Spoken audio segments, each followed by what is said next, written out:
From the NewsChannel 5 network, this is Inside Politics. Hello, everyone. I'm NewsChannel 5's political analyst, Pat Nolan. Welcome to Inside Politics. After 50 days in office, President Joe Biden has recorded his first major legislative achievement this week as Congress approved his $1.9 trillion COVID relief bill. This passage comes on a strictly party line vote, as no Republicans in either house of Congress supported it. What impact will this newly passed law not only do help in fighting the pandemic, but also in helping Americans recover from the severe economic recession the nation has suffered over the past year? And what's next for the administration?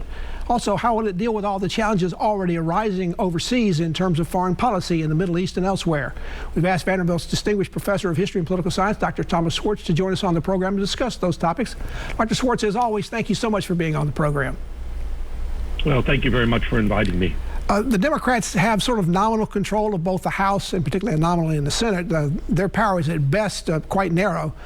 Does that make the passage of this COVID-19 relief bill quite remarkable, even for a new president?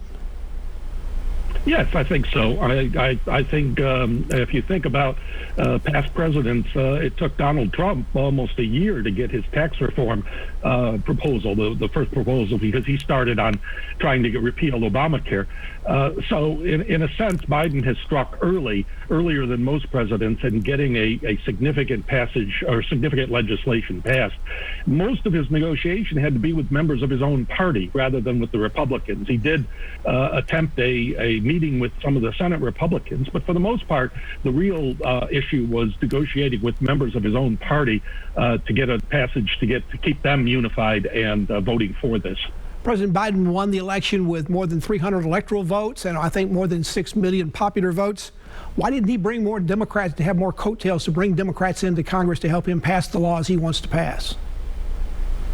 Well, my reaction to this question is to say I think the presidential vote was essentially about Donald Trump, not about his policies necessarily. Many Americans actually approved of his policies in general, but they disliked him intensely. And I think in that sense, Joe Biden benefited from the fact that the election turned out to be about Donald Trump, not about him. And in that sense, other candidates who weren't particularly, who were running on issues in particular congressional districts or Senate races, then were able to keep the focus on their particular issues and were able to win.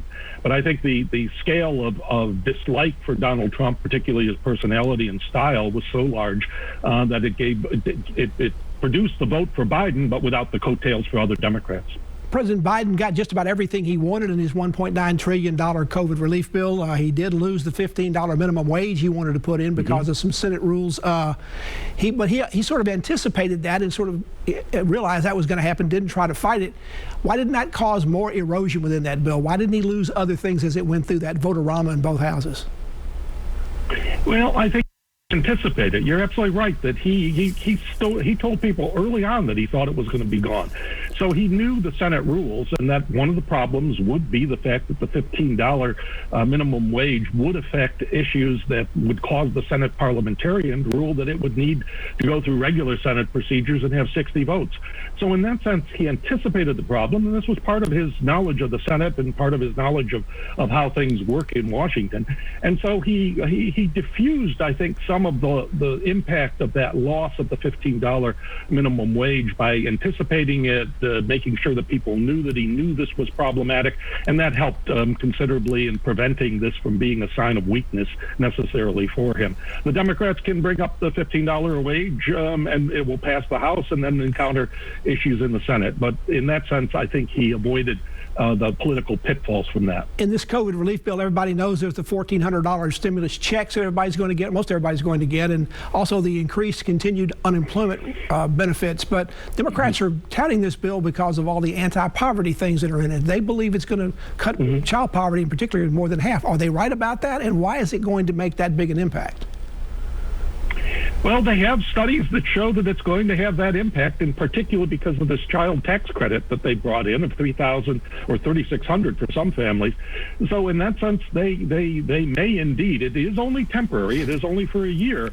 But if it has the effects that their studies show, it could be very hard for the Senate or House to repeal it after a year. So in that sense, it may be a very, very successful measure and could build up a great deal of popular support. So far, the virus relief bill is very popular in the polls. Even 40% of Republicans in some polls say they support it. Yet every member of Congress that was a Republican opposed it.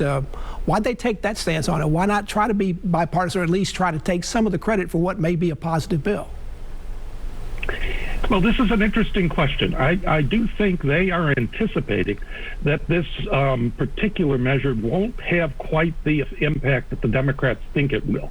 Now, of course, giving $1,400 to almost everyone in America is going to have a very positive impact, but we are coming out of the pandemic, and it may be seen as excessive ultimately. Some Republicans did try to negotiate a smaller bill, but they did realize there was an awful lot in the bill that was really designed to play to various Democratic constituencies, and for many reasons that led most of them, or all of them in fact, to oppose it. So I think they're making a calculated gamble on the idea that this won't be quite the sledgehammer popularity that the polls indicate now, or that the scale of the polls, that it won't have the intensity to affect the 2022 elections in quite the way some Democrats are hoping. But it is a calculated risk on their part. We'll take a break now. We're back talking with Dr. Thomas Schwartz of Vanderbilt University, distinguished political science and history professor. Back to continue our conversation with the professor after this break.